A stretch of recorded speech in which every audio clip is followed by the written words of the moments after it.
Hey everybody, welcome back to James Draws Everything, continuing with our Drawing Every Country in the World's Flag series. And today, I'm going to go back into Africa, and we're going to be doing the Republic of the Congo. Alright, so we already did the Democratic Republic of the Congo. And yeah, James, you usually kind of you mix these things up a little bit. You don't do the similar countries back to back. But unfortunately, when I went to the DRC, the Democratic Republic of the Congo, I left my wallet there. So not a country that I would want to leave my wallet in. But yeah, so I had to go to the neighboring Republic of Congo. I'm at the embassy right now, just waiting to get that taken care of. So yeah, I am no longer welcome in the Democratic Republic of the Congo. So let's see if I can get myself excommunicated from this one too. All right, so we're going to start with the flag, of course, of the Republic of Congo. Now, I want to say something kind of right off the bat here. When you had these, not just African countries, but pretty much any country that separated in the Cold War, right? They had like a capitalist sort of Western friendly half. Geez, I keep messing up these lines. And then they also had a communist half, right? Usually, the communist half was the one that took like the people's like the Democratic Republic of, right? Like you see that in like North Korea, you saw that in Yemen. For whatever reason, this one it's actually reversed. The communist half of the former Congo, the Belgian Congo, that became the Republic, and it wasn't always that way, though. It is now. For a while, it was actually the People's Republic of the Congo, and then the DRC was Zaire, during that time. So, let's see. We'll just start off. Yeah, I still cannot hit that. All right. Hold on. Yeah, so I'll give you a little bit of a history lesson. You already heard most of this, right, from my DRC episode. So we'll kind of brush through the the ancient history pretty quick. So Bantu people, Congo Basin was very good for trade in Africa. That's where the Congo Basin. That's where the Congo rivers empty out into the ocean. So that was a center for trade, a center for mercantilism. Big center for not just trade, but of course you're going to have to mention that was the slave trade too. So a lot of slaves came from that part of the world. Yeah, when the Portuguese first showed up, I forget the king's name. He was like the king of the Congolese people. They weren't even using the wheel, and this is like 15th, 16th century. So this isn't like 2,000 years ago.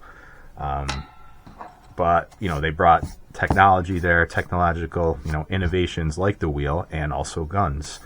And instead of taking, the wheel, to build infrastructure, improve your agriculture, they decided they wanted the guns more. So it's always been a very violent place, not just subjugated by colonization or whatnot. It's subjugated by their own rulers, for the longest time. So it is one of the largest petroleum producers in that area.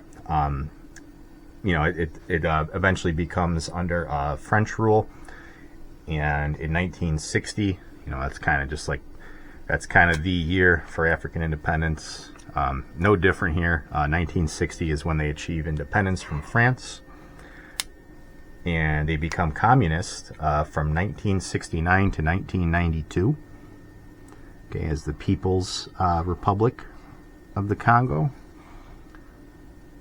And I've heard some disputing this, but I don't know if it's technically the first communist country in that area.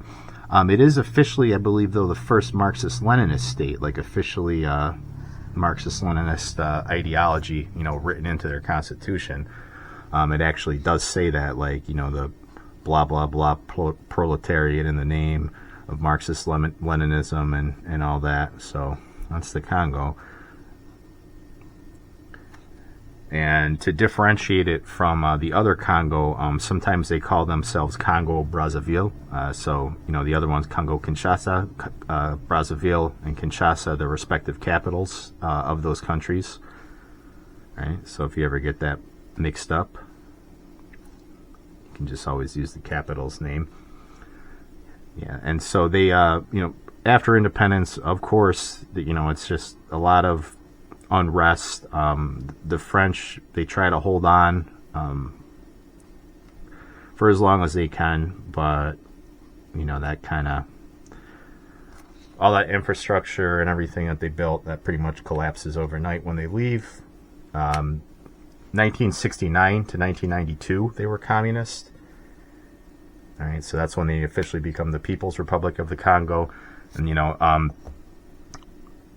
what they don't really talk about too much, in like your court history, your Barnes and Noble mainstream history, a lot of the independence movements in Africa were not organic, right? You talk to people that lived there before and after, and they'll tell you the same.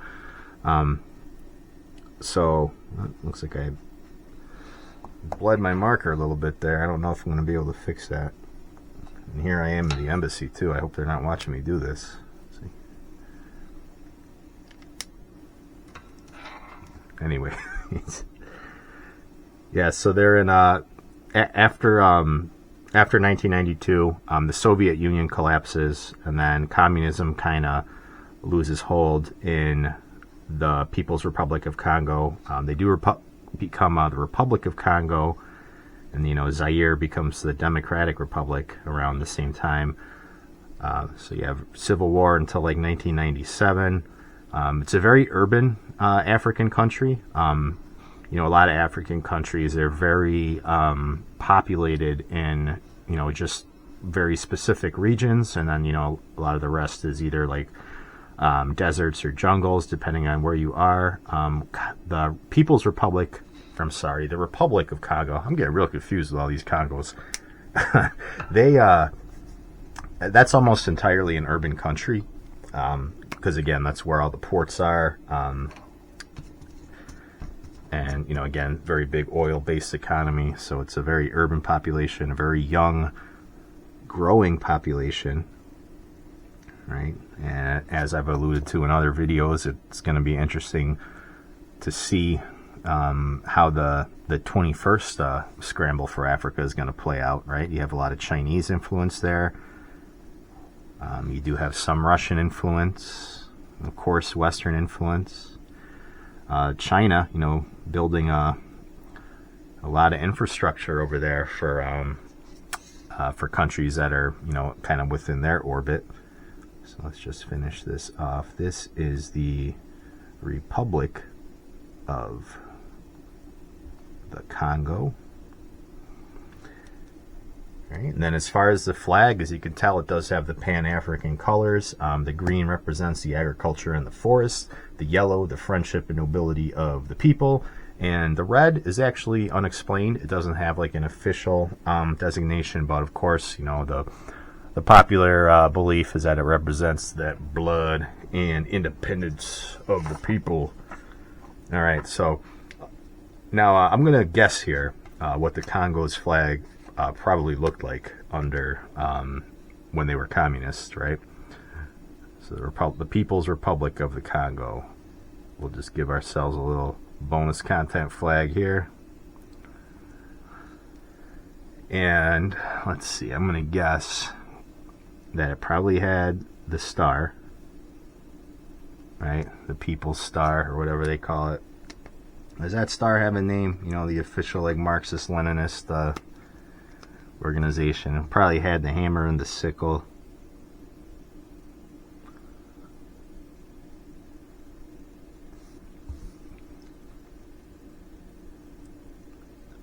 Or let's see, like a shovel, backhoe looking thing. And then got some branches.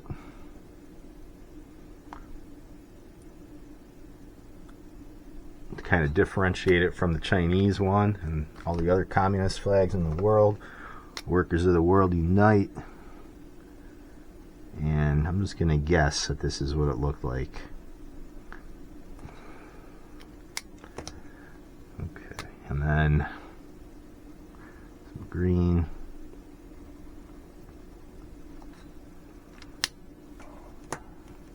Let's see. Just fill in the rest with red here. So yeah, just kind of being a little quiet here. I am at the embassy of the Republic of Congo, and they've been treating me pretty nice so far. I had to fill out a lot of paperwork and stuff to get my wallet back. I don't know how what tensions are between the two Congo nations, but they're working on it for me. So when I'm done, I'm gonna ask that guy over there if this is what the flag used to look like under communism. All right, so it's just gonna be red, red. Workers of the world unite. Communism is awesome. Okay, so that's the PRC, not the People's Republic of China, but the People's Republic of the Congo. And let me just ask this guy over here. Hey, is this what the flag used to look like when you guys were a communist country? Oh, that's actually exactly what it looked like? Oh, see? How did I guess, right? I guessed perfectly. That's what the flag used to look like under communism. It's very easy to guess what a communist flag looks like, and apparently I was 100% right. And, oh, thank you. Oh, and I do have my wallet now. Awesome. Yeah, I did not want to leave my wallet there. All right, guys, so I just got to fill out some more paperwork. I'm going to get out of Africa pretty soon here. Yeah, so just pray that this goes smoothly for me. Like, comment, and subscribe, and I will catch you on the next video.